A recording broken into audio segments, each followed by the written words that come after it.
possam acompanhar sempre que tiverem aqui um novo podcast, vocês possam acompanhar sem nenhum problema, e o próprio sistema. Agora nós estamos ao vivo também no YouTube. Já estamos ao vivo, doutor.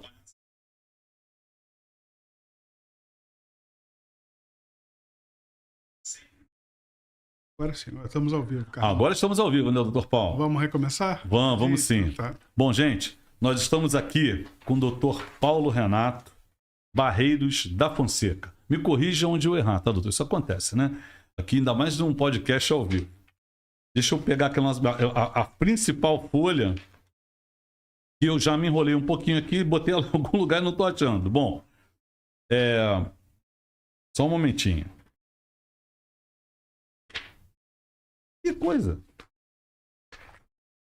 Bom, me preste a sua folha, por favor, doutor Paulo, a primeira, eu já te devolvo. Isso, muito obrigado. Bom, gente, hoje no Pod Doctor, nós recebemos Dr. Paulo Renato Barreiros da Fonseca.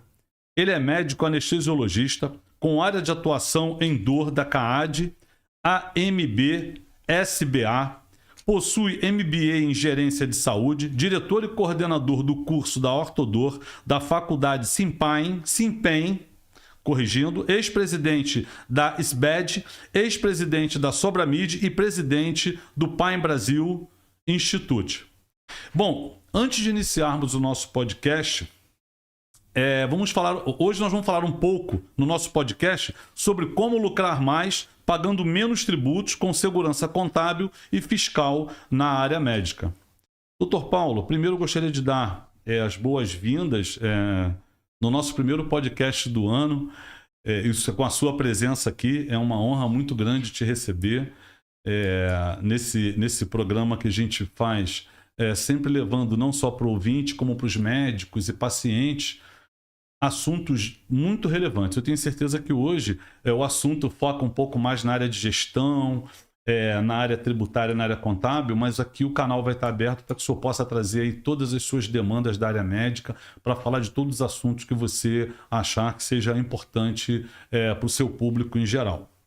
Ô, Carlos, muito obrigado aí por estar recebendo a gente. Hoje é uma parceria muito interessante que nós estamos fazendo entre as nossas plataformas, né? Eu vejo que hoje a Maxi Doctor, ela é uma empresa que trabalha dentro de um ecossistema que atende o profissional médico em todas as suas necessidades, não só contábeis, mas também jurídicas e também de marketing, etc. Assim como nós trabalhamos dentro do ecossistema dos pacientes que têm dor e da formação do médico e dos profissionais não médicos dentro do sistema da dor. Então, hoje nós estamos com uma parceria inédita dentro nas nossas plataformas de treinamento, que é um podcast, que é um videocast, na realidade, que está na nossa plataforma com a gravação no YouTube e também no Instagram. Hoje nós estamos com dupla hospedagem, ou seja, hoje eu te entrevisto, você me entrevista. Eu gosto de contar história, eu gosto muito de contar história. Por que a gente está aqui hoje? Hoje nós estamos aqui porque você já é meu contador há mais de 15 anos, né? Ou seja, a tua empresa já faz a contabilidade das minhas empresas já há mais de 15 anos. E nós estamos juntos nessa jornada de crescimento. A gente entendeu que contabilidade não é apenas um contador, é uma coisa muito maior. E hoje a gente tem um cenário em que a dor dos meus alunos, a dor dos médicos que me cercam, como alunos e como ex-alunos, como colegas de trabalho, passa por esse momento de empreender, no momento de criar os seus consultórios, de criar suas clínicas, de criar suas empresas, né? Eu vejo muitos colegas nossos que são meus contemporâneos das mais antigas, né? Que ainda acham que ser médico é um profissional liberal autônomo. Que esquecem que hoje o sistema leva a gente a ser empresário. Né? Então eu queria que você falasse um pouquinho sobre isso, da relevância, da importância do médico entender que ele não é apenas um profissional liberal autônomo, mas sim que ele gerencia uma empresa e ele precisa de uma assessoria contábil para ele não cair nas armadilhas próprias do empreendedorismo não profissional, não profissionalizado e uma boa consultoria. Como é que você responderia aquele meu aluno que pergunta, Paulo, cara, você está ensinando medicina para gente, você está ensinando, ensina para gente medicina intervencionista, medicina da dor, medicina regenerativa, procedimento, tanta coisa, mas e na hora de empreender? E na hora de fazer a coisa acontecer? Como é que você fez? E uma das coisas que a gente ensina, segurança jurídica, marketing, como gerir clínica, e aqui a gente está falando hoje sobre contabilidade, sobre segurança. O que acontece é que ao longo do tempo, o senhor pode observar, doutor Paulo, que houve uma evolução muito grande da medicina e todos aqueles processos que envolvem o médico, né? Você falou muito bem que o médico do passado é aquele médico que imaginava que ele podia prestar serviço no consultório, ele se formou, ele abre o consultório, o paciente vai aparecer lá. A pessoa física, né? Era bem física, ainda tem muita gente, muitos profissionais que vêm ao mercado ainda, talvez porque aprendam em casa, porque seus antecessores, pais, eram médicos, trabalhavam assim, o filho muitas vezes acaba reproduzindo aquele modelo que não se adapta mais hoje ao mercado. Primeiro que o médico que presta serviço somente como pessoa física, se ele estiver mal orientado, ele vai ter uma carga tributária pesadíssima, que vai impactar, inclusive, na motivação dele de prestar serviço, né? A gente vê cada vez mais os planos e seguradoras achatando o valor de consultas, de procedimentos. Então, aquele que acha que no seu consultório ele vai conseguir sobreviver somente recebendo aqueles convênios ou paciente particular, ele vai ter problema. Tanto para faturar quanto para pagar tributo, né? Porque ele vai faturar pouco e vai ter uma carga tributária bem alta. Pra você ter uma ideia, o médico que é profissional autônomo, ele tem só de INSS em média 20%. De INSS que ele vai ter que pagar quando ele fatura como pessoa física. E isso, se ele estiver faturando mais do que o teto do salário mínimo hoje é em média R$ 7.500. Está havendo uma atualização em função do salário mínimo que está virando agora. Sobre esse valor, só de INSS ele tem 20% para pagar, fora a tabela progressiva do imposto de renda. Hoje ainda é 27,5%, mas a gente sabe que essa tabela pode vir a ser corrigida em questões de alíquota, podendo chegar aí no futuro a 35%. Isso afeta diretamente, então, a lucratividade do caso da clínica, né? Afeta a lucratividade, sim. E afeta de forma bem impactante, né? Porque é um imposto direto sobre aquela renda que você está recebendo. Então, isso tem umas particularidades tributárias assim, bem específicas em relação a esses proprietários de clínicas. E entendendo também que não é só o proprietário, né, Carlos? Existem aqueles que trabalham conosco, sim, né, que terceirizam o seu trabalho dentro da clínica. A gente tem várias perguntas aqui também da audiência, né? Não digo sim, plateia, né?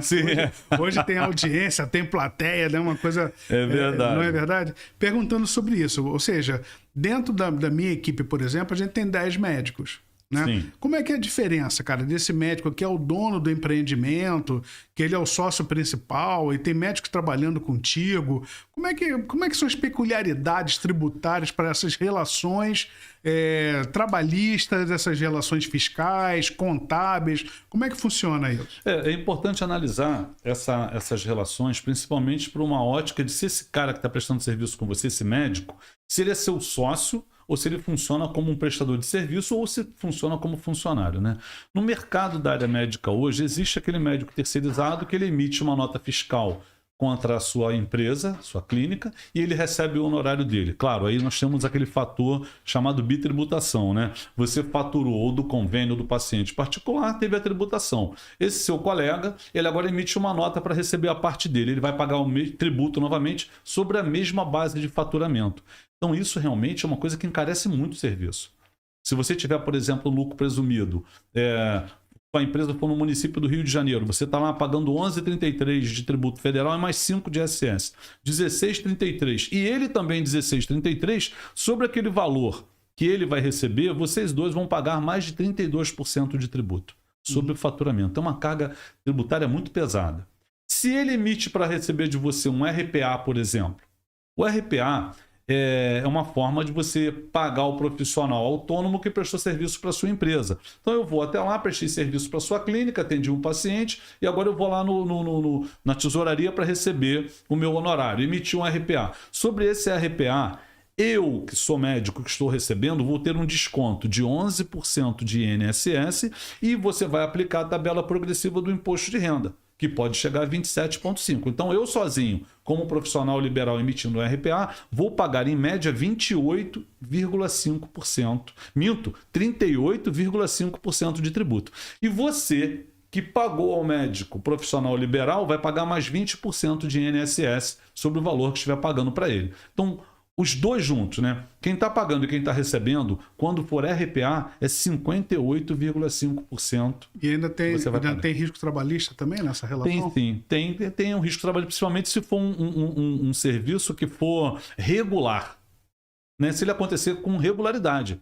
Semanalmente, diariamente. Quanto é o regular? É um mês, 2 meses? Olha, 5 meses, a atividade fim é atividade médica, né? Então fica difícil muitas vezes a gente definir o que, por exemplo, na Justiça do Trabalho o juiz pode entender como regularidade, né? Se é uma vez por mês, se é uma vez por semana, se é a cada 2 meses. Então... E você que é especialista em área médica, você acha que a área médica é mais vulnerável ainda à fiscalização do Ministério do Trabalho do que outras atividades? Não, eu até vejo que essa questão da fiscalização do trabalho, ela tem muito a ver com o planejamento e a organização de cada instituição. Porque a fiscalização, na verdade, é para todas as empresas, né? Mas sofre mais aquele que está menos organizado, aquele que não cumpre a legislação. Por exemplo, se você vai contratar um profissional para trabalhar na sua empresa, muita gente aqui, eu já vi médicos chegando aqui no escritório, que ele, em vez de ter uma pessoa jurídica constituída no registro civil das pessoas jurídicas ou na junta comercial, ele legalizou um MEI. Médico não pode ter MEI. Entendeu? Porque médico tem profissão regulamentada. Assim como dentista, fisioterapeuta, psicólogo. Se você vai prestar um serviço, assim, então não pode ser MEI. Assim, bem para quem não entende o assunto, Carlos, quem pode ter MEI? O governo ele publica uma lista de profissões e com regularidade eles mudam essa lista. MEI geralmente é o pipoqueiro, o cabeleireiro, a manicure, a esteticista. Aí você tem que ir. No início podia esteticista, eu tenho até que conferir agora porque eu acho que já não pode mais. Pedreiro, ladrilheiro, marceneiro, motorista de Uber, sim, motorista de táxi. Sim. Pessoal da área de saúde, não tem. Pessoal do nosso universo da área de saúde geralmente não está contemplado como MEI. Né? O pessoal da área de saúde tem que constituir uma sociedade chamada SLU, se ele for sozinho, Sociedade Limitada Unipessoal. Ele pode ter uma sociedade simples pura, registrada no RCPJ, que é o Registro Civil das Pessoas Jurídicas, ou ele pode ter uma empresa também limitada, simples limitada, também no cartório, no RCPJ, ou uma sociedade empresária limitada na junta comercial. Então, o pessoal da área de saúde... Mas prestando serviço para mim, por exemplo, uma recepcionista, uma pessoa dos cuidados gerais da clínica, ela pode ser MEI? Ela pode ter um contrato? Então, qual o risco que eu tenho com esse tipo de funcionário? A recepcionista é uma funcionária regular na sua clínica, né? Porque o MEI é um microempreendedor. Por exemplo, você quer fazer uma pintura na sua clínica. Vou contratar um pintor que é MEI. Ele vai até lá, é um serviço que tem início, meio e fim. Perfeito. Ele vai me dar uma nota fiscal, acabou, ele foi embora. Perfeito. A minha secretária, a minha recepcionista... Tem horário, né, de entrada, não tem saída. Jeito. Aí você tem que registrar ela como manda as leis trabalhistas. O que tem acontecido no mercado? Você contrata, por exemplo, faturista. Tem várias empresas de faturista da área de saúde que tem empresa. E elas não ficam dentro da sua clínica e não têm um horário regular. Desde que você, dentro do seu contrato com ela, deixe isso bem claro, ela vai te dar uma nota fiscal e vai receber esses honorários pelo serviço prestado, que não é um serviço regular. Ela não está lá à sua disposição, cumprindo aquele horário determinado, conforme a lei da... Faz diferença, Carlos, ela ser online ou ela ser presencial, ela ser híbrida, por exemplo? Faz diferença? Olha, legalmente não faz, desde que você tenha um contrato muito bem amarrado com ela, especificando quais são os trabalhos, os serviços que ela vai fazer e de preferência que não tenha subordinação, né? Ela chega lá, faz o levantamento, faz o trabalho dela, o levantamento, o faturamento encaminha e te presta as contas daquele valor ali, sem inclusive cumprir um determinado horário. Um contrato é uma empresa, né? Carlos, vindo aqui ao encontro do que nós estamos fazendo aqui, que é trazer informação, trazer segurança contábil para os nossos ouvintes, nós vamos ter agora, dia 20 de janeiro, um encontro que é o Ortopedista do Futuro, que fala especificamente sobre empreender, e nós vamos trazer vários casos de sucesso. Nós vamos apresentar, inclusive, aqui um QR Code na nossa tela da Faculdade Simpen, que é uma parceria que nós temos aqui com a MaxiDoctor.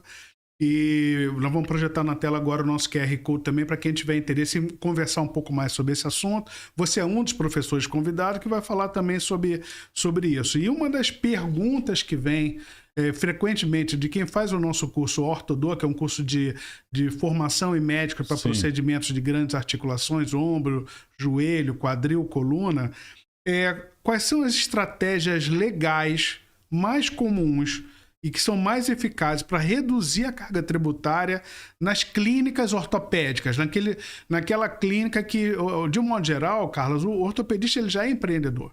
Ele já sai da residência médica já querendo fazer um consultório que tem fisioterapia, sala de gesso, que já tem uma sala de pequenos procedimentos, ele já tem uma máquina de terapia por onda de choque, ele tem uma sala de raio-x.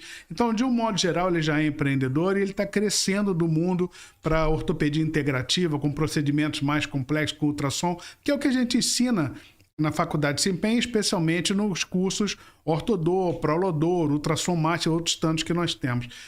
Como você responderia? Quais são as principais estratégias legais mais comuns e eficazes para a redução da carga tributária desses empreendedores? É muito interessante a sua pergunta, doutor, porque a primeira coisa que a gente tem que analisar é o porte da clínica ou do consultório desse médico, né? Esse porte que vai nos ajudar a definir qual é o modelo de tributação dele tem a ver com o faturamento dele, se ele está constituído como pessoa física ou jurídica, se ele recebe de convênios médicos de pacientes particulares. Então, tem algumas variáveis que precisam ser analisadas, né? Mas o ortopedista que tem uma clínica, que tem procedimento, máquina de raio-x e tem outros procedimentos, exames de imagem, eles têm um diferencial que é, lá no lucro presumido, a possibilidade de reduzir o imposto de renda da empresa e a contribuição social através de um sistema que a gente chama de alíquota hospitalar. Todo mundo que escuta falar em alíquota hospitalar, imagina logo um hospital. Mas, na verdade, não é. São serviços que são praticados também por hospitais.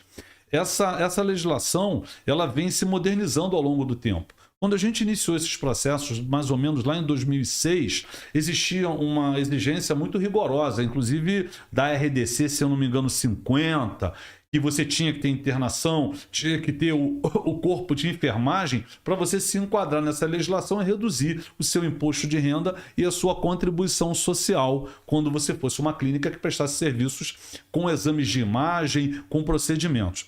Isso vem se modernizando. Então, hoje, o médico que tem uma pequena clínica no seu consultório e presta esse tipo de serviço, ele tem a possibilidade de reduzir a carga tributária dele, desde que a empresa dele seja uma sociedade tributada pelo lucro presumido e seja uma sociedade empresária limitada. Esse tipo de tributação, ele não cabe para a sociedade simples pura, não cabe para a sociedade simples limitada e não cabe para a SLU. Tem que ser uma sociedade empresária limitada, registrada na junta comercial, ou do Rio de Janeiro ou do estado onde aquela empresa estiver constituída. E aí nós vamos analisar o seguinte, né? O objeto social, que tipo de serviço ortopédico aquela clínica presta? Então nós vamos segregar. Consulta, por exemplo, não entra para essa redução da base de cálculo. Mas todos os demais procedimentos, sim. Então, a gente tem que demonstrar isso. Que tipo de procedimento, por exemplo? Por exemplo, uma infiltração, colocação de prótese, gesso, exames de imagem, radiografia, ultrassonografia, todos esses entram nesse rol de possibilidades. Ele deixa de ser um consultório que presta apenas uma consulta e faz procedimento. E aí ele tem que ter uma listagem de todos os procedimentos que ele se propõe a fazer naquela clínica? Tem que ter uma lista? Com certeza. Não só ter a lista, quando ele for emitir a nota fiscal, se for para o paciente particular, fica fácil você discriminar na nota fiscal o serviço que foi prestado. Se for para convênio, geralmente você não discrimina na nota, mas você tem um relatório de apoio àquela nota fiscal com essa discriminação. E é preciso manter essa informação muito bem guardada, porque a Receita Federal pode a qualquer momento solicitar a você essa apresentação. Você vai ter que apresentar a nota fiscal com aqueles relatórios, determinando ali o que era procedimento e o que era consulta. A consulta você vai pagar a tabela progressiva do lucro presumido normal e os procedimentos você vai ter uma redução. E uma redução muito considerável, né? Porque essa redução é no mínimo 5,4% da sua tributação mensal no lucro presumido. Olha que interessante. Um ouvinte nosso, o Eduardo Esperança, quando eu falei a respeito das nossas parcerias, a gente tem muitos parceiros não médicos, não prescritores, né? Especialmente no meu mundo do paciente de dor crônica, A fisioterapia, a psicologia, o terapeuta ocupacional, o educador físico, o nutricionista, o massoterapeuta, o psicólogo, eles estão uma realidade, estão sempre junto conosco, né? Ajudando demais na melhora nesse universo biopsicossocial do atendimento dos pacientes. Eduardo é fisioterapeuta, ele pergunta, a fisioterapia também entraria nesse rol de procedimentos? Como o fisioterapeuta deveria se relacionar com essa clínica de ortopedia? Que essa parceria é muito, muito, muito comum. O fisioterapeuta também tem a possibilidade de utilizar uma alíquota reduzida no lucro presumido, mas ele tem que provar isso, assim como a empresa médica também, né? Ele tem que ter um contrato social, tem que ser uma empresa registrada na junta comercial, tem que estar discriminado no objeto social quais são as atividades de fisioterapia que ele presta, fisioterapia motora, claro. Aí ele vai ter que explicar exatamente dentro desse objeto social quais são os serviços como fisioterapia que aquela clínica presta. E ela não pode estar num ponto de referência, que a maioria dos profissionais muitas vezes não tem o consultório, ele legaliza a empresa dele na casa dele. Ponto de referência também é um fator impeditivo para você atingir, dentro desse processo de alíquota hospitalar, a redução do benefício. Então ele tem que estar com a empresa dele constituída num ponto comercial. Olha só, a Áurea Cruz está dizendo que esse assunto é altamente relevante. Com certeza. O que a gente vê? O pessoal localiza a empresa no apartamento onde ele mora e quer ter os benefícios de um ponto comercial, não é isso? Não pode. Pô, e a doutora Áurea Cruz, ela é uma especialista nessa área e eu espero que na próxima vez ela esteja aqui conosco participando desse podcast para a gente falar mais sobre isso, doutor Paulo, porque tem uma coisa, ela vai trazer assim, assuntos sensacionais que vai ter assim, um link, vai fazer sentido para muita gente que está nos escutando agora. Já está feito o convite para o nosso próximo evento, que eu quero transformar esse nosso podcast, nosso videocast, num encontro mais frequente, um encontro para a gente falar sobre tantos cenários de dúvida dos nossos alunos. Veja, Carlos, nós temos treinamento para neurocirurgião, para ortopedista, para anestesista, para acupunturista, para clínico, para geriatra. Ou seja, um universo de problemas de contabilidade, de planos de negócio, de momentos de planos de negócio completamente diferentes, que nós temos, inclusive, cursos que a gente chama de Business Pen. O Business Pen é um curso dinâmico, em vários degraus de complexidade, que é capitaneado pelo nosso CEO, o Lúcio Rotti, que fala sobre a implantação de clínicas de dor, modelos de gestão. Olha, a parte da contabilidade está super bem-vinda nesse nosso universo, e a Áurea, tenho certeza que vai poder contribuir bastante para a gente, e o Eduardo Esperança agradece aí as tuas palavras a respeito da fisioterapia. Olha, você falou em 2006, quando você começou aí a trabalhar um pouco mais aí sobre essas mudanças de RDC. Foi logo depois disso que você começou a dar consultoria contábil para mim. Porque a minha clínica ela foi aberta em 2006, já está completando 18 anos. E vamos fazer algumas séries de celebrações. E vamos começar fazendo celebração com podcast, com videocast. Tomara, nós estamos aqui à disposição. Me fala então, nessa tua vivência aí de 18 anos, mais de 18 anos, trabalhando com médico.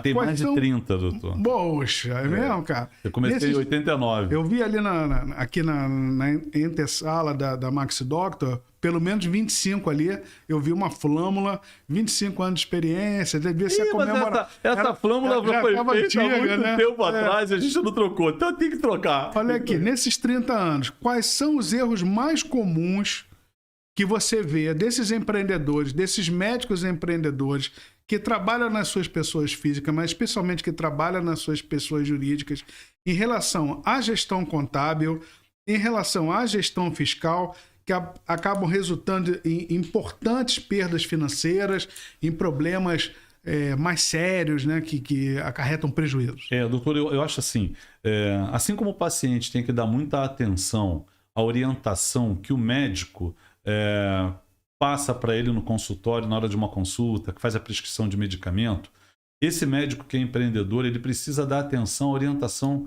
que os contadores da empresa dele passam regularmente. Por exemplo, a gente tem muita dificuldade em receber documentos, por exemplo, para processar esses documentos e transformar em informações que são exigidas pela Receita Federal do Brasil. A dificuldade está dentro da empresa dele? Está geralmente dentro da empresa dele. Como é que resolve esse problema?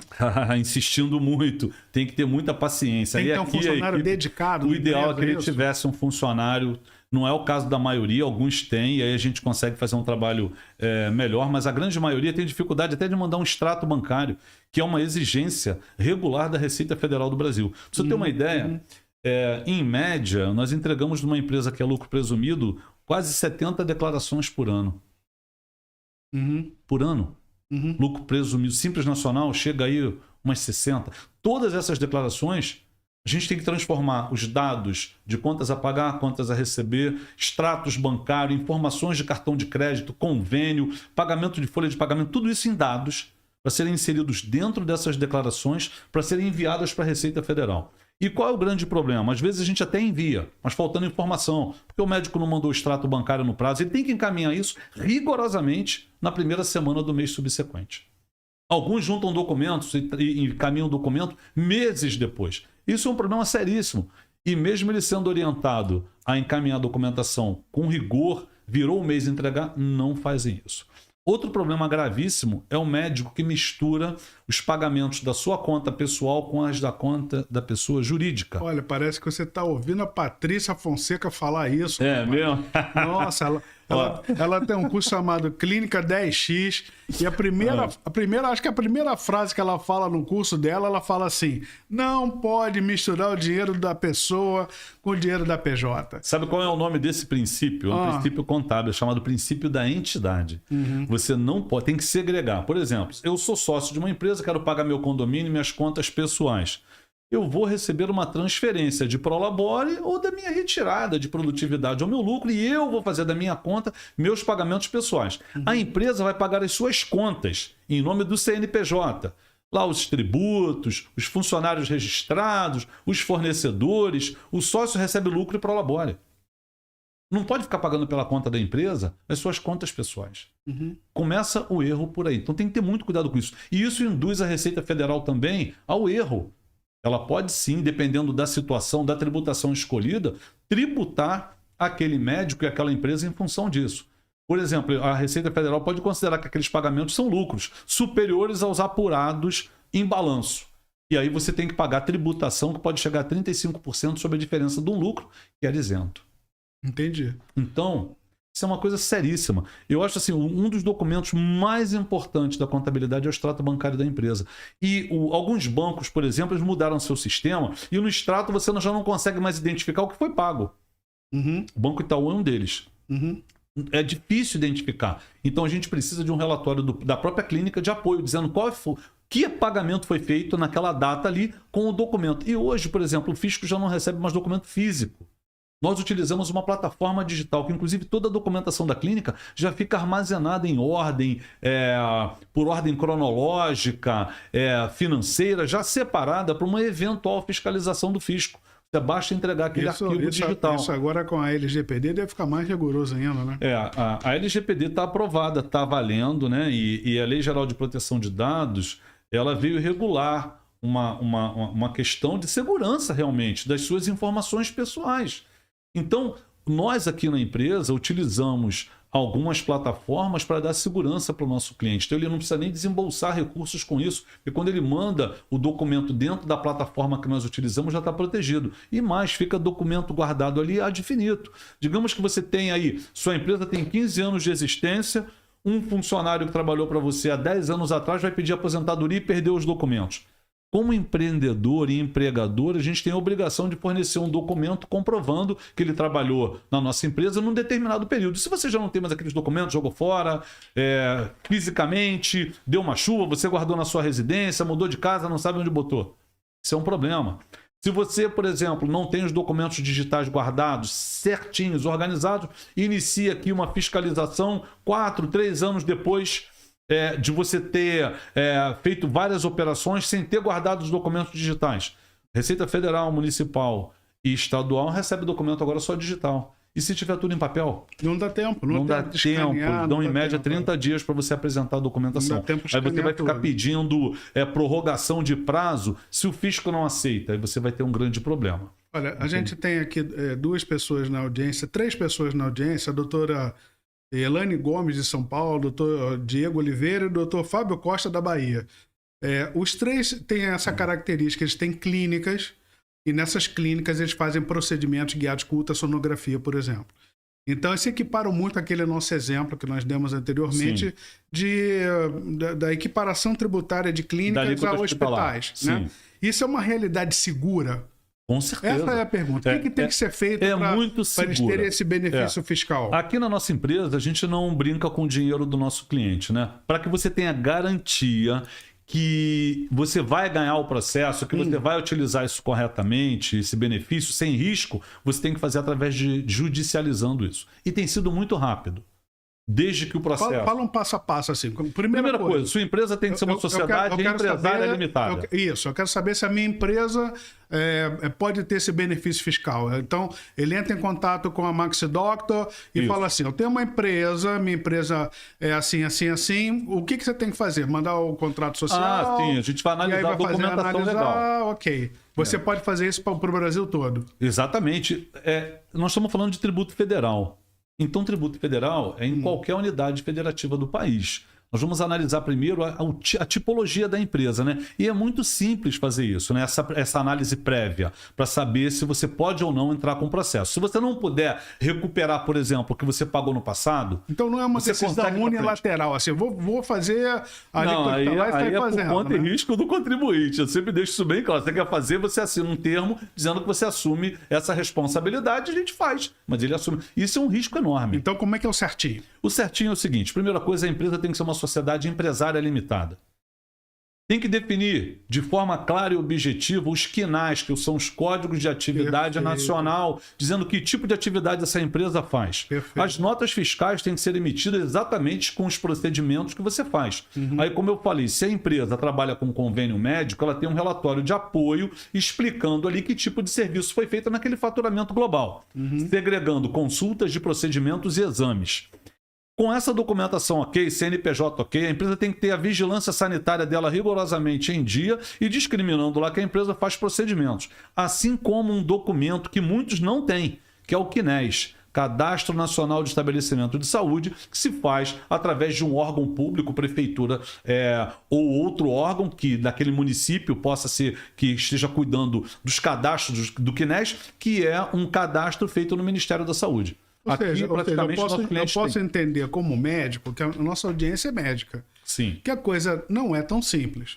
Ou seja, essa equiparação da nossa clínica a uma alíquota hospitalar exige pré-requisitos e uma consultoria contábil delicada, arrumada, para dizer assim, eu tenho esse benefício fiscal e a partir do momento que eu abro, é um processo que eu tenho que abrir. Nós abrimos tudo. Nós estamos tendo o departamento jurídico. Isso é demorado, os processos têm levado, em média, 1 ano. O que acontece? Geralmente são processos de êxito, né? A clínica ela paga um percentual do êxito.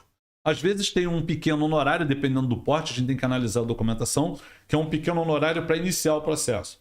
Depois tem um honorário de êxito. Se ganhou, ótimo, vai ter um êxito sobre o valor que a empresa vai recuperar. Se perdeu, aquela clínica não tem que pagar mais nada, né? Só tem um detalhe que é muito importante, eu sempre digo para todos, até os colegas contadores que me procuram, né? Tem que ficar atento a uma coisa chamada honorário de sucumbência.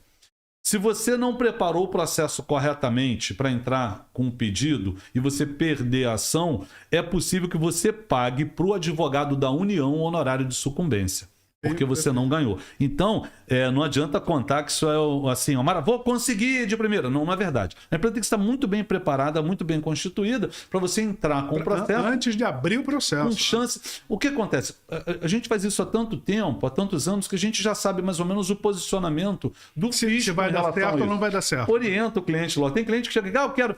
Infelizmente, a sua atividade não cabe. Se eu sou alergista, eu não posso dizer que ele vai ganhar, porque é mentira. Eu sou clínico geral, não vai conseguir. Então, não posso nem sugerir que ele faça isso. Ou seja, aquela especialidade que não faz procedimento não cabe. Não cabe. Mas cabem outras análises que a gente tem aqui para procedimento que não tem maior complexidade. Por exemplo, uma injeção, uma infiltração que não usa ultrassom, que não usa nenhum método de escaneamento, que é feita apenas pela anatomia, pela experiência pessoal do médico. Cabe. A partir do momento... Por exemplo, senhor... vou botar ácido hialurônico no joelho, um corticóide no joelho, que é uma prática muito comum da nossa audiência de ortopedistas. Mas ele não tem nenhum recurso. Ele tem luva de procedimento, agulha, remédio, ele palpa, ele tem muita experiência, muito tempo de formado, ele acredita que ele consegue fazer bem esse procedimento. Isto permite que ele é candidato? É candidato, mas a gente sugere, inclusive, outros instrumentos, outros eventos para que ele possa ter a garantia de ganhar o processo. Por exemplo, ter na clínica ou no consultório equipamentos de ressuscitação, né? Quem pode dizer que um paciente, ao levar uma injeção no joelho, não possa ter aí um mal-estar, passar mal, infartar dentro do seu consultório? Que recurso você tem naquele momento ali para ressuscitar esse paciente ou para que ele ganhe tempo de ser atendido numa emergência? Então é preciso que você tenha esse tipo de recurso dentro do seu consultório, mesmo no consultório. Né? Um carrinho de parada, por exemplo, uma balazinha de oxigênio. Se você tiver um espaço maior para ter, inclusive, um cantinho lá onde você possa ter uma salinha de repouso aí, meu amigo, é assim, a chance de quase 100% de êxito nesse processo. Não quer dizer que aquele que não tem não possa entrar com o processo. Entende? Não quer dizer. Mas tendo essa complexidade, a chance de êxito é maior. Exatamente. E infiltração é um procedimento, né? Então, você tem que colocar exatamente que você vai ter procedimento. Tanto é que tem hoje dermatologistas ganhando o processo de alíquota hospitalar porque faz aplicação de botox. Só que o fisco vai analisar se isso é um botox estético, que até esse já tem passado, ou se é um botox, por exemplo, eu cheguei com um problema de estética, emocionalmente eu tenho um laudo do psicólogo, que aquilo afeta a minha vida emocional, minha vida profissional, eu tenho uma deformidade no rosto, lábio leporino, alguma coisa do tipo. E eu preciso fazer um procedimento utilizando toxina botulínica, para mudar aquela condição médica que eu tenho, aquela condição, né, de saúde, para que eu me sinta melhor e consiga viver melhor, ter uma vida com mais qualidade, que eu consiga me relacionar com as pessoas melhor. Esse é um procedimento também muito simples, e anexando essa documentação, isso ajuda no processo de êxito para redução da carga tributária. Na nossa realidade, Carlos, o Botox ele é utilizado para tratamento das migrânias crônicas, ele é utilizado para sinulosa miofascial, ele é utilizado também para sinodispasticidade muscular. Então, talvez até fique uma dica aí para os colegas que estão nos ouvindo, que fazem procedimentos com esse tipo de complexidade, com esse nível de complexidade, que talvez eles possam ser eleitos para equiparação. Doutor Paulo, a Receita Federal, ela não abre nesse nível esse nível tão discriminado do objeto social, não. Você vai botar lá um objeto social que ele já tem o código, mas você pode descrever o que mais a sua empresa presta de serviço para que o juiz, na hora de analisar o processo, o contrato social da empresa vai anexo ao processo, para ele ler aquele objeto social, para que ele possa entender que existe sim procedimentos complexos ali. E normalmente a gente anexa inclusive notas fiscais emitidas para hospitais, para outras clínicas e para pacientes particulares, demonstrando quais são os serviços prestados por aquela clínica. A questão da alíquota hospitalar não é só para ortopedia. Todas as especialidades médicas que fazem procedimentos, que fazem exames de imagem, cirurgia bariátrica, cirurgia geral, cirurgia plástica, ginecologia, que faz procedimento, aplicação de DIU, aplicação, por exemplo, de hormônio, de chip, e todas as outras, todos os outros procedimentos. O cardiologista, né, que faz implante, por exemplo, marca-passo, todos esses são eleitos para obter a redução da base de cálculo do imposto de renda da contribuição social no lucro presumido. Para você ter uma ideia da economia, por exemplo, hoje, a clínica em geral, no lucro presumido, ela tem uma base de até R$ 187.500 no trimestre para você pagar 11,33% de tributo federal. Toda vez que você supera R$ 187.500, você paga adicional do imposto de renda. Isso na tributação normal é muito pouco. A base, o faturamento é muito baixo. Quando você está na alíquota reduzida, chamada alíquota hospitalar, seu teto sobe para 750 mil no trimestre.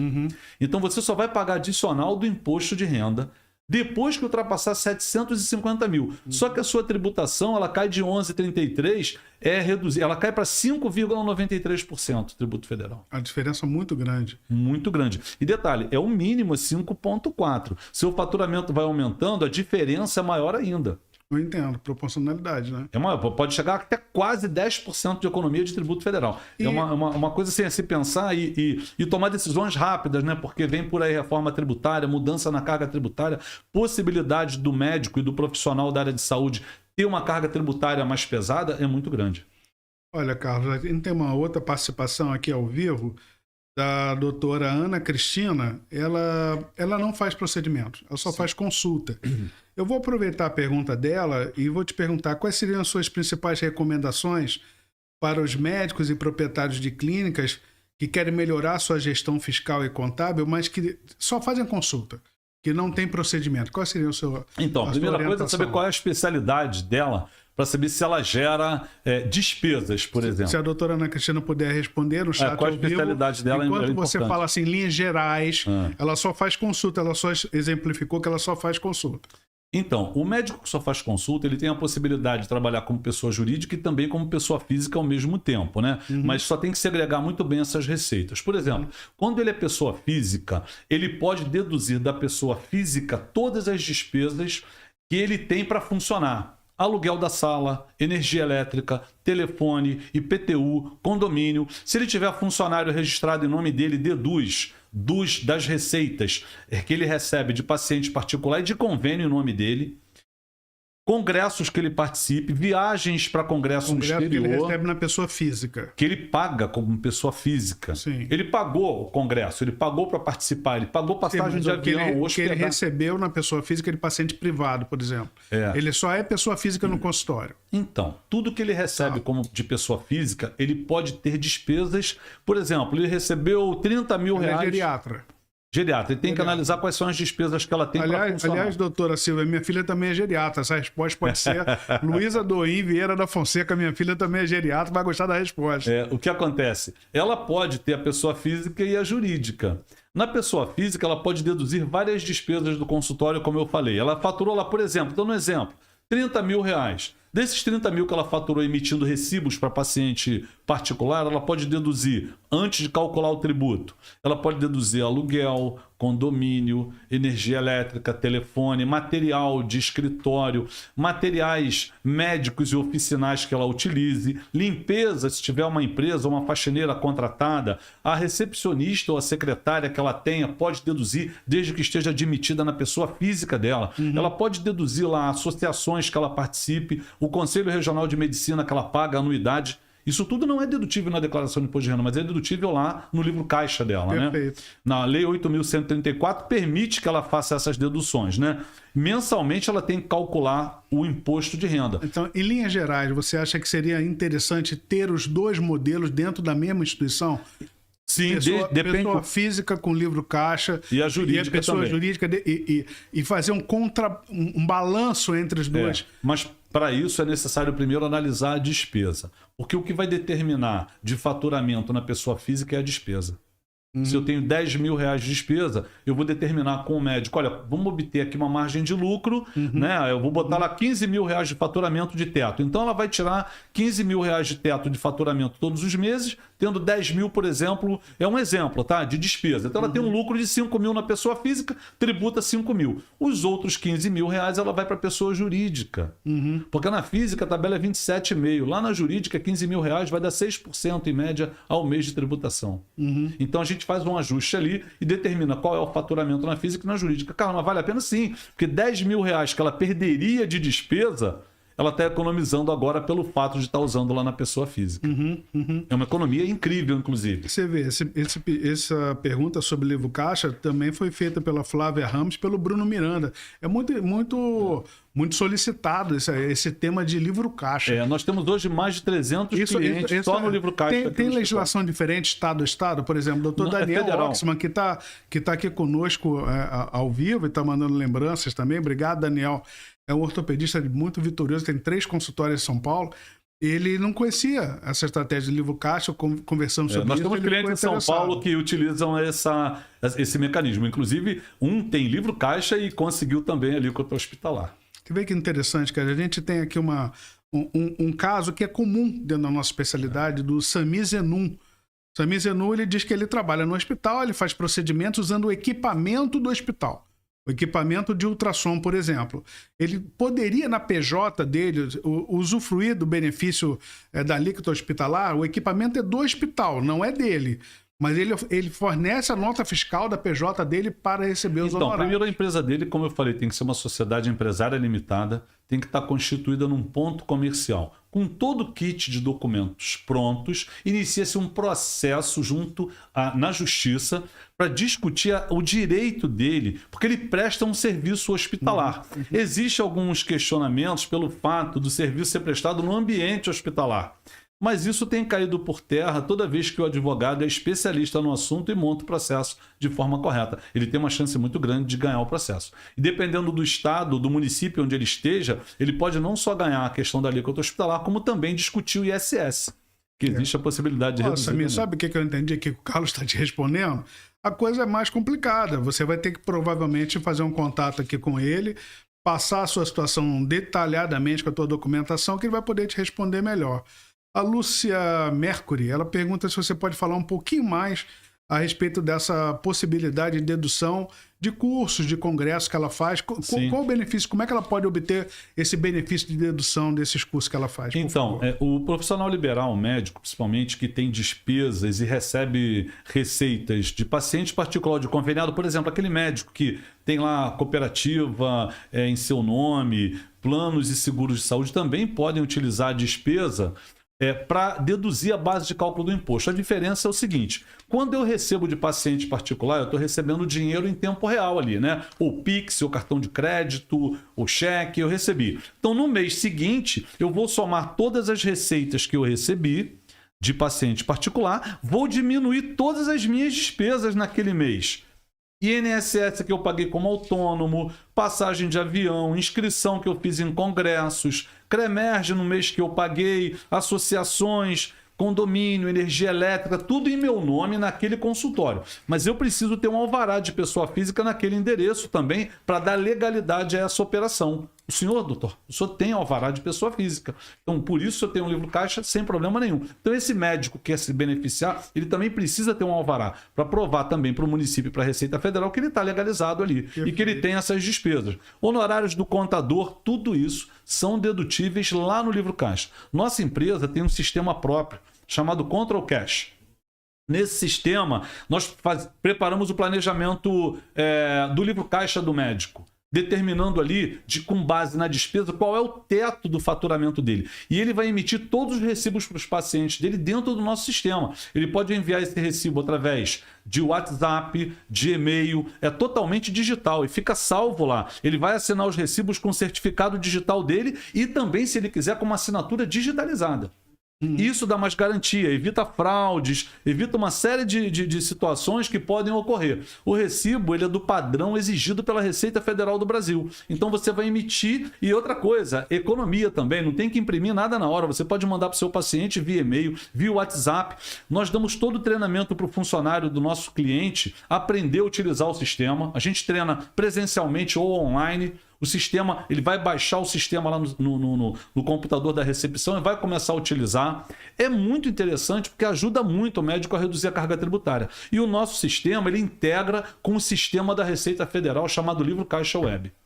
E depois a gente transfere isso para dentro da declaração do médico. O sistema nos permite analisar que momento esse médico, por exemplo, que está iniciando na sua carreira, é necessário ele ter uma empresa. Porque às vezes pode ser que não seja necessário.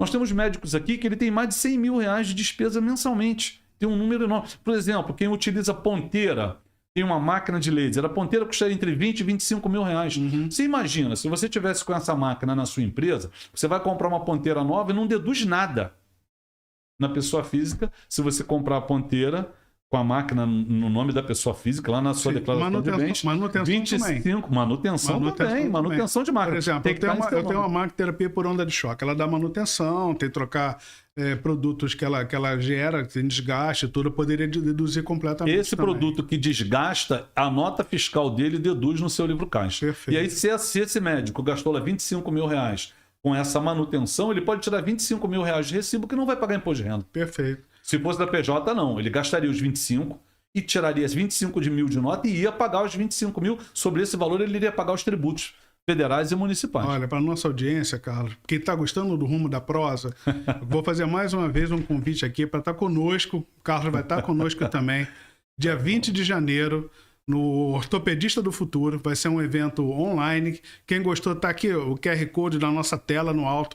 Dá um clique aí com a sua câmera no nosso QR Code, que vai falar conosco agora para você participar. Dia 20 de janeiro vai ser um evento que vai ser interativo, é só sobre business. É só sobre negócio, é só sobre constituição eu já de clínica. aceitei o convite, vai ser o maior prazer aqui vai poder ser muito ajudar. bacana. Nós vamos ter Lúcio Rotti falando sobre cenário macro e microeconômico, vamos ter Patrícia Fonseca falando sobre gestão de clínica, vamos ter Ana Lu falando sobre marketing médico, vamos ter Carlos falando sobre a gestão contábil, vamos ter Limar Camaró falando sobre segurança jurídica, vamos ter o professor Elimar de Paula Apóstolo falando também sobre segurança jurídica. Então, nós vamos ter um monte de gente falando sobre gestão de clínica. Agora, eu vou fazer um exercício de futurologia, tá bom? Ok, vamos lá. Nesse exercício de futurologia, eu vou te fazer a seguinte pergunta. No futuro da contabilidade médica, como é que você vê o futuro da contabilidade, da fiscalidade na área médica, especialmente agora que a gente teve uma nova reforma tributária? Como é que fica para o médico? O que você vê? O que é importante para a gente? O que está indefinido? O que está definido? Qual é o horizonte? O que a gente espera? O que vem por aí? Assim, de forma mais resumida, o que eu posso dizer é que, primeiramente, o médico precisa se organizar melhor. Porque a partir do momento que ele se organiza, fica mais fácil fazer uma análise da situação econômica dele, do negócio dele, né? Você tendo lá sua contabilidade regular em dia, faturamento, você entendendo as projeções de faturamento, que muitas vezes você tem um cenário hoje que está em transformação ainda na clínica, né? Criando-se recursos para aumentar o faturamento. Ou não, minha clínica, meu teto é esse aqui. Então, dependendo desse cenário, é mais fácil fazer um estudo para o futuro. Mas eu digo o seguinte, fazer uma análise agora da tributação, considerando lucro presumido, normal e hospitalar, Simples Nacional, anexo 3 e 5, que são os anexos para a área médica, lucro real também, que normalmente o lucro real é uma tributação muito utilizada para empresas de grande porte, né? Quando tem mais de 70% da sua receita consumida com despesa. E o lucro real tem uma demanda maior, inclusive de fiscalização, que se fique claro para os médicos em relação a isso, né? E muitas vezes você não precisa estar no lucro real, que se você tem a possibilidade de ter o lucro presumido hospitalar, dependendo do município. Por exemplo, aqui no estado do Rio, um dos municípios como Niterói, por exemplo, quem está na alíquota hospitalar paga 7,93% de tributo por um faturamento médio de 750 mil no trimestre. Onde você vai conseguir pagar 7,93% de tributo sobre 750 mil reais aqui no Brasil? É difícil. Então, o que está aliado aí? 2% de ISS e 5,93% de tributo federal. Só que, dependendo da situação, pode-se pagar menos ainda, porque existe a possibilidade de você pagar o ISS fixo, mesmo estando na alíquota hospitalar. Tudo isso se consegue através de um processo judicial. É mais ou menos assim, na área médica, fazendo uma analogia, né? Para eu conseguir obter, eu quero reduzir meu peso, eu tenho que passar por um processo. Tem pré-requisitos, né? Claro. Eu vou ter que fazer dieta, eu vou ter que fazer atividade física, eu vou ter que passar... Para eu poder chegar naquele peso que eu quero. Para eu conseguir reduzir minha carga tributária, eu tenho que fazer a mesma coisa. Claro. Entende? Então, o médico, se ele fizer uma analogia em relação ao que eu estou falando, ele vai passar por isso com tranquilidade. Você vai ter a sua tributação normal, mas você está com o processo lá discutindo a redução. E o que é legal na alíquota hospitalar, doutor, é o seguinte, que existe a possibilidade de recuperar os últimos 5 anos de tributo pagos a mais. Olha... E nós temos um número muito grande de clientes aqui que a gente recuperou os últimos 5 anos. E alguns, vou falar que foi uma pequena fortuna. Assim, entendeu? Por que isso? Porque se você tem a sua empresa constituída como sociedade empresária nos últimos 5 anos, e você nos últimos 5 anos tributou como lucro presumido, a sua chance de recuperar 5 anos é enorme. Agora, se a sua empresa foi constituída como sociedade simples pura, simples limitada, é mais difícil, registrada no RCPJ. Existem discussões que, né, inclusive a gente tem advogados que estão nos acompanhando aqui que sabem que existe a possibilidade de se ganhar também, mas é mais difícil. Né? Aí a incógnita é maior, o do passado. Agora, a chance maior é se você sempre foi sociedade empresária e se você sempre esteve no lucro presumido. Se você, durante os últimos 5 anos, teve períodos do Simples Nacional ou outra tributação, esquece que esse período você não consegue ganhar a redução. Você vai ter que realmente mudar a sua constituição, transformar a sua empresa em sociedade empresária limitada. Você tem que sair do lucro do Simples Nacional, caso esteja no Simples Nacional, passar para o lucro presumido para que você possa assim, entrar com o processo e recuperar, ter a chance de recuperar a sua carga tributária. A gente às vezes fica até triste quando eu recebo alguns clientes aqui, infelizmente vindo de outros escritórios, quando a gente dá uma olhada na contabilidade e aquela empresa tinha o direito de recuperar aquele tributo, mas foi constituída como sociedade simples, pura, simples limitada e tributou pelo Simples Nacional. E às vezes a diferença é muito pequenininha. Carlos, está chegando no final aqui do nosso podcast, mas eu vou te fazer umas perguntas para você responder em 1 minutinho. Claro. Pode ser? Vamos lá. Olha só, para um médico que vai abrir uma empresa sozinho, eu achei a pergunta complicada porque ela diz assim, vou abrir uma empresa sozinha, a doutora Amanda Ambrosio, qual é a melhor forma societária? Se ela vai abrir sozinha... Ela tem uma, SLU, Sociedade Limitada Unipessoal. Pronto. É simples, essa. A tributação vai depender do faturamento. Perfeito. E a outra pergunta é a seguinte. Digamos que a gente faça um procedimento. Essa é a pergunta da Patrícia Fonseca. A gente fez um procedimento no último dia útil desse mês, né? Sim. O paciente dá alta no dia seguinte, já está no mês seguinte. E a gente vai emitir uma nota fiscal desse procedimento que foi realizado no mês passado, né? Como é que fica a emissão dessa nota no mês subsequente, da data de realização do mês anterior? Como é que faz isso? Como é que fica certo? Então, isso depende muito do município. Cada município tem um método diferente para você resolver isso, né? O correto é você voltar ao mês anterior e emitir um documento que é similar à nota fiscal na data efetiva do procedimento. Isso se chama regime de competência. Eu emiti a nota no mês que foi prestado o serviço. Quando eu presto serviço num mês e emito a nota no outro, ou se eu vou emitir a nota quando eu estiver recebendo esse valor, eu tenho que no início do ano definir com o meu contador qual é o regime que eu vou utilizar. Se é diferente de livro caixa. Se é um regime de caixa ou se é um regime de competência. Se eu utilizar o regime de caixa, tem alguns benefícios, mas tem algumas coisas que não são boas para a empresa. Uma delas é a distribuição de lucro, que a gente tem um limite para distribuir lucro isento, a diferença é tributada. Tem que se analisar muito bem isso.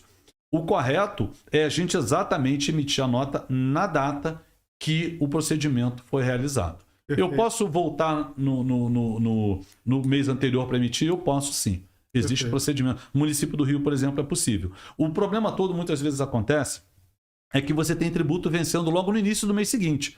Se você, por exemplo, o ISS vence no dia 3, por exemplo, e você emitir essa nota no dia 4, você vai pagar o ISS dessa nota já com multa, né? Perfeito. Tem tempo, mais uma perguntinha, à vontade, né? Podemos ir embora, hein? Aqui tá Se quiser ficar mais meia hora, eu estou aqui para isso. Aqui está pipocando. O Diogo tem mais uma pergunta, Diogo Oliveira.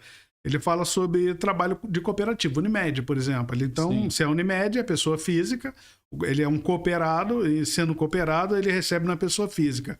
Alguma orientação sobre como ele faz para reduzir tributo? Livro caixa. Livro caixa. Foi o que é o melhor negócio para ele. Dependendo da especialidade dele, o aluguel do consultório, o condomínio, o funcionário em nome dele, congresso, CREMERGE, material médico, hospitalar. Ele só não pode utilizar, por exemplo, a gasolina do carro dele, o estacionamento do carro dele, a alimentação dele, não pode.